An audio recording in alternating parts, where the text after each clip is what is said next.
There's a, tragic killing of a brother by the name of Ahmaud Marquez Arbery. He was 25 years old.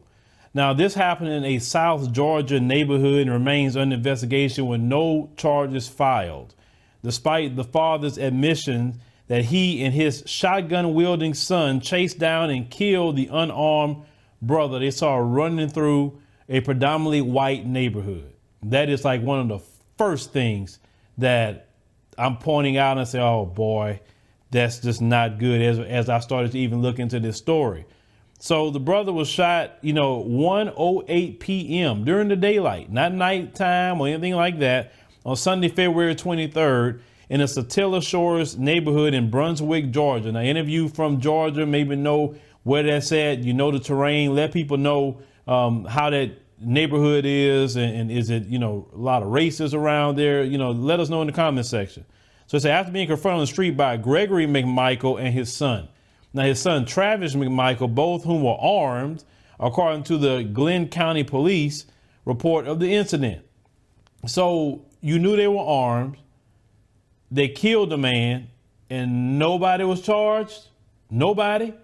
Two of y'all. Where was the call of 911? Why wasn't the police en route? Why were y'all chasing him with guns? Now, they say the fatal encounter happened after the father and son suspected Arbery as a burglar in their neighborhood. Now, look, let me tell you something. Good and well is those brads in your neighborhood that's full of meth that's robbing. Because let me tell you one thing about Pookie and Ray Ray. I'm talking about the ones who are doing that, not his brother. They don't go to y'all neighborhood doing crap. That's one thing they don't do. They don't go to y'all neighborhoods for no reason. They'll leave y'all alone. They do the things they do in their own communities. So Brad is the one that's breaking into the houses.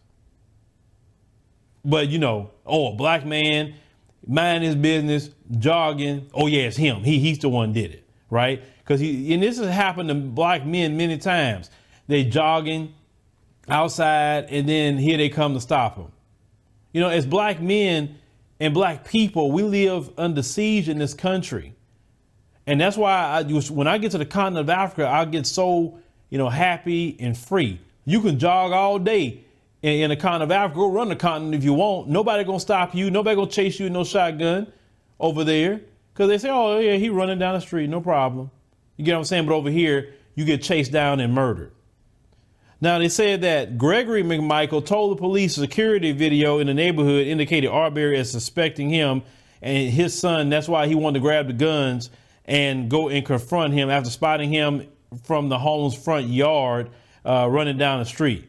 So they said they ran in, they got their guns, got in their vehicles and took off. Now, according to the police report, Gregory McMichael had a .357 Magnum handgun, and the son Travis had a shotgun.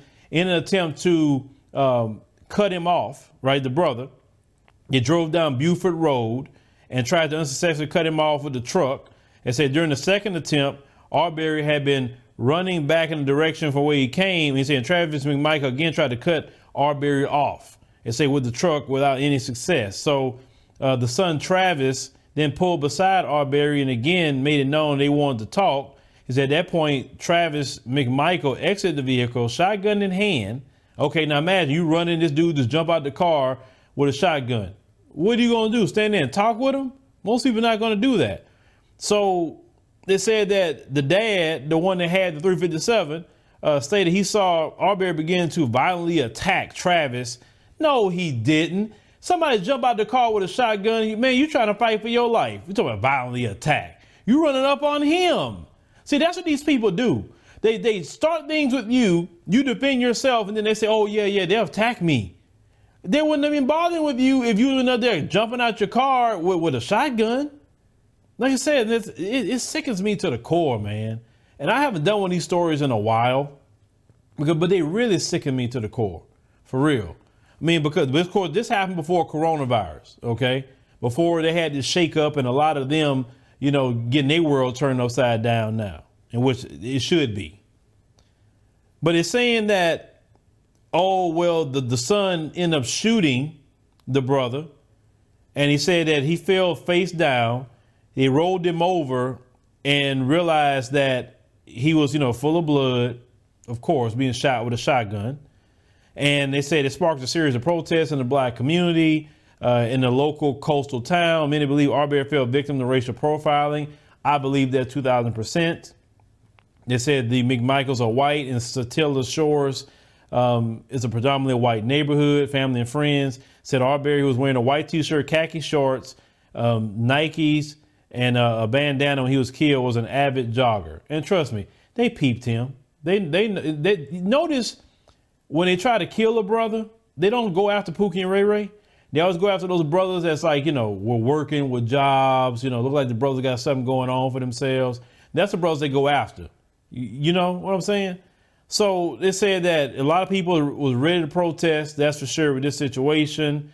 They said now the Ware County District Attorney George Barnhill's office is tasked to determine whether criminal charges are warranted in the slaying. But let's reverse this. If this was a black father and a black son, same thing. Said we had a burglary in our neighborhood, in a black neighborhood, and they went, got their 2 guns and did the exact same thing to a white guy. Okay. Do you think that father and son would be at home right now? Just answer that question. Do you think that father and son would be at home right now? Press 1 for yes. Press 2 for hell no. I'm pretty sure I know what it's going to see. The number's going to be. We all know that, right? So continuing, the guy that's supposed to be prosecuting this case, okay, Greg McMichael serves more than 30 years as an investigator for the Brunswick Judicial Circuit District Attorney's Office before retiring last May. So the district attorney basically was defending him and saying, oh, you know, basically being his de facto lawyer. So he had to recuse himself when that was called out. So the district attorney was about to say that the shooting was justified underneath the Georgia Citizens Arrest Statute. Now, if that had been two black men did the exact same thing to a white guy, you think he would have said the same thing? No. He would have said, no, you're not the law. You got to go to trial. Capital murder. I told y'all we live underneath a racial caste system, hence to why I am taking my talents to the African continent. I'm going to. You know, I'm not telling you how I'm doing it because that would be dumb, but I would suggest you do the same thing. This is not a way to live. It's not. I want to at least give my children an opportunity to say, you know what? My dad has places over there and I can go over there and get away from this madness and this racism. OK, because this is just evil. They've been doing this mess for hundreds and hundreds and hundreds of years. The hatred and killing of black men. And this is a young brother, 25 years old. OK, and still no charges at all. That is sickening. That is extremely sickening. And you wonder why certain things happen in this country. You wonder why, you know, and I would really want to go down that route right now. But, you know, like I said, just in my position, there's certain routes I can go down and certain routes I can't. At least here, podcast, I can go a different route. But what I'm saying is this is a time, as I said before, with coronavirus and different things that have been happening to us. This is why I'm focused on unification. OK, I understand that we're one global Negro.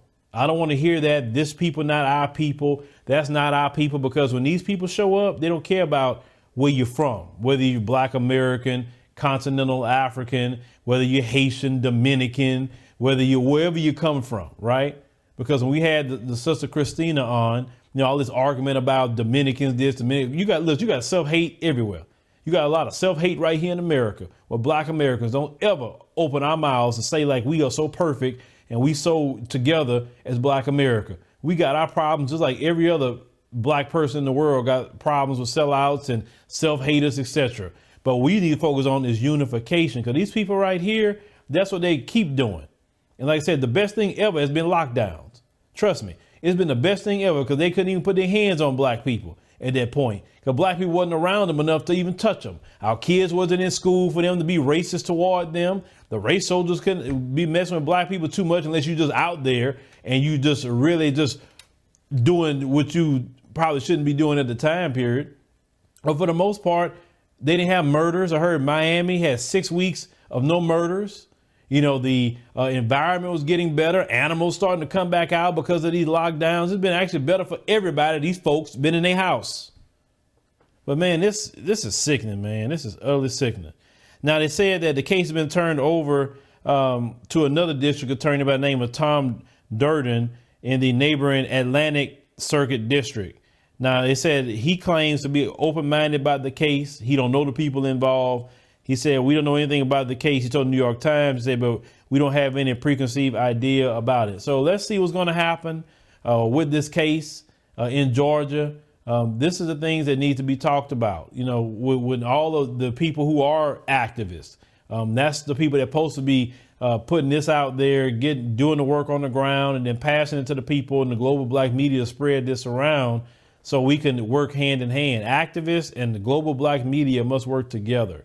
We're going to stay in our lane in the media aspect. You do yours in the activism, and that's how it works. Everybody can't do everything, but we can work together to free our people as much as possible, no matter where they're at. But leave me a comment. Let me know what you think about the situation with this brother just being brutally murdered by these two. And they at home, brothers and sisters, they at home. Certain things I wish they would contract, but I'm not going to say it, but you probably know what I'm talking about. But I'm so sick and tired of the evil that goes on in this nation against black people.